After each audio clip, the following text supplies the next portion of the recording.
Un an après le cyclone Chido qui a dévasté notre archipel, Madame la ministre, vous allez dans les prochains jours vous rendre à Mayotte.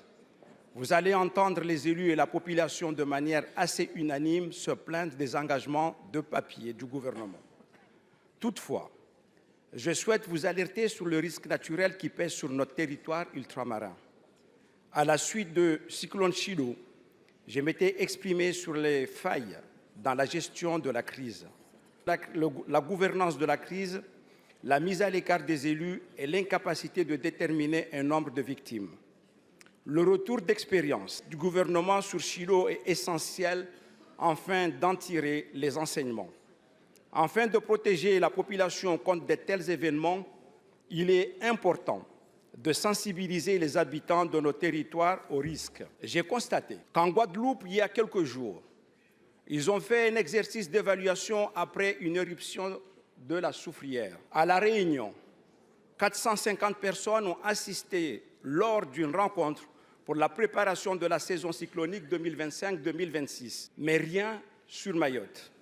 C'est un peu le paradoxe après Chido. Ma question est simple, Madame la ministre. Le gouvernement a-t-il élaboré un rétexte de Chido? Et pourquoi la population de Mayotte n'a pas fait l'objet d'une sensibilisation à la veille de la saison cyclonique? Je vous remercie. Monsieur le Président, mes chers collègues, ma question s'adresse à Monsieur le ministre des Transports.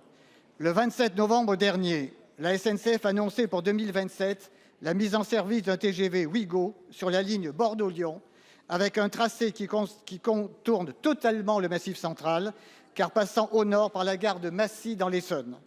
Le message ainsi adressé par l'État aux millions d'habitants d'une quinzaine de départements est proprement désastreux, car synonyme d'abandon.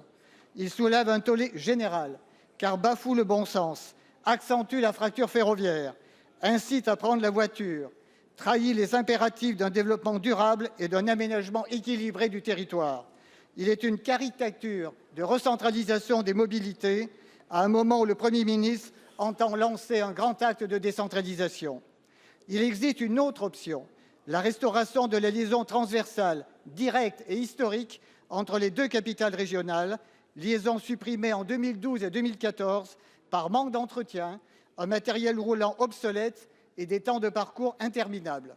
Or, il nous paraît indispensable de pouvoir relier entre elles des métropoles sans passer systématiquement par Paris.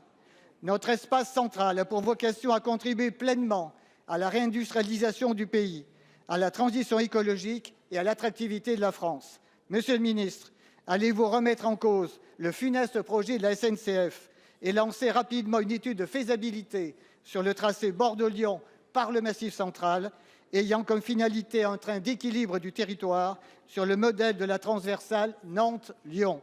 Êtes-vous prêt à inscrire dans la prochaine loi cadre pour les transports un volet dédié à la réhabilitation des transversales ferroviaires? Enfin, entendez-vous réunir rapidement l'ensemble des élus locaux et des parlementaires concernés afin de bâtir une feuille de route commune pour établir une véritable continuité ferroviaire Est-Ouest dans notre pays? Monsieur le Président, mes chers collègues, ma question s'adresse notamment à Monsieur le ministre en charge de l'économie, des finances et de la souveraineté industrielle. Monsieur le ministre, en janvier dernier, l'entreprise Brandt fêtait ses 100 ans. Dernier grand acteur du secteur de l'électroménager à concevoir et fabriquer ses produits sur le sol français, fleuron de l'innovation, Brandt est au cœur du quotidien des Français avec des marques connues, vedettes, Sauter, de Dietrich. Et c'est une entreprise qui continuait à faire rayonner le savoir-faire français à l'international.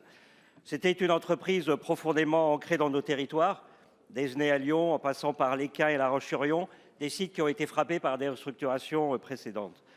Brandt, aujourd'hui, ce sont 750 emplois directs structurés autour des sites de production majeurs en région Centre-Val-de-Loire, à Saint-Ouen, près de Vendôme, et surtout dans ma commune de Saint-Jean-de-la-Ruelle, dans le Loiret.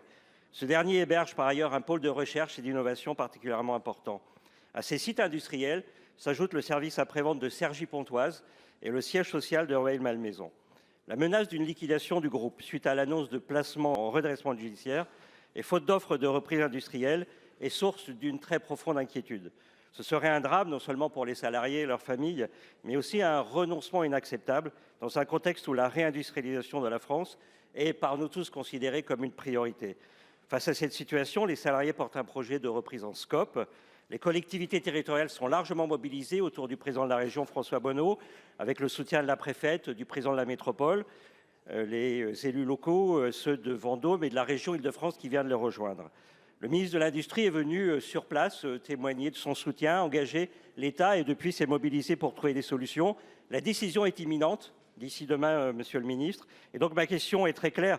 Êtes-vous en mesure de nous confirmer qu'aujourd'hui le tour de table financier qui fait appel largement au pouvoir public est bouclé et que cela permettra, avec le soutien de l'État, de permettre la concrétisation de ce projet de SCOP et donc de sauvegarder l'emploi de ce fleuron industriel national?